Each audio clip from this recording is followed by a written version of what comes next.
TDP వ్యవస్థాపకుడు దివంగత మాజీ సీఎం ఎన్టీఆర్ వర్ధంతిని పురస్కరించుకుని హైదరాబాద్ ఎన్టీఆర్ ఘాట్ వద్ద ఆయన మనవళ్లు, సినీ నటులు, జూనియర్ ఎన్టీఆర్, కళ్యాణ్ రామ్, బాలకృష్ణ నివాళులర్పించారు.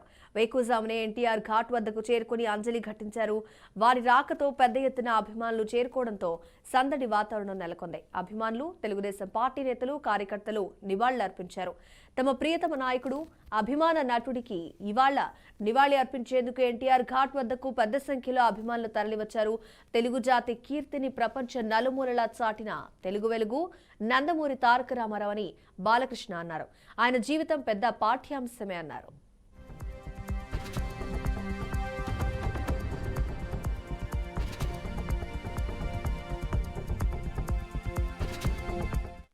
ఒక దేవుడిలా మారాడు.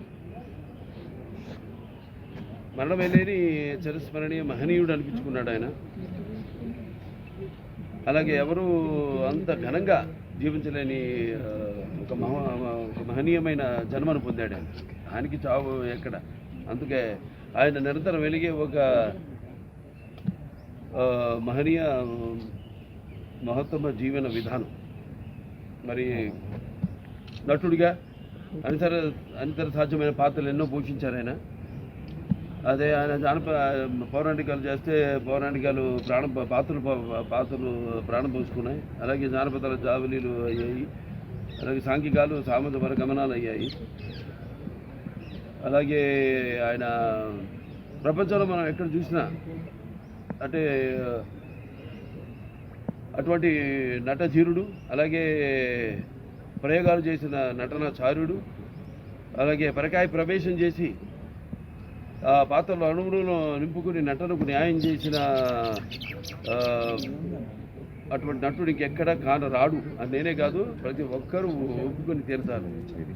అలాగే ఆయన కేవలం సినిమాలే కాదు, ప్రతి తెలుగు బిడ్డ, ప్రతి తెలుగు మట్టి గడ్డ, నేను తెలుగువాణ్ణి అని సగర్భంగా చెప్పుకునే ఒక దమ్ము, ధైర్యం, ఒక తెగువ, ఆత్మవిశ్వాసానికి పదును పెట్టి సానబెట్టి బయటికి లాక్కొచ్చి చెప్పించిన తెలుగు తేజం నందమూరి తారక రామారావు.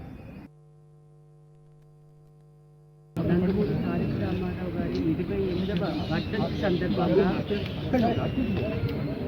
ఘాట్కి రావటం జరిగింది. కుటుంబ సభ్యులందరూ, నేను పెద్దలందరూ మాట్లాడారు. బాలబాబాయ్, రామకృష్ణ బాబాయ్ అందరూ చెప్పినట్టే నందమూరి తారక రామారావు గారు ఇవాళ వర్ధంతి అయిన ఈజ్ అ లివింగ్ లెజెండ్.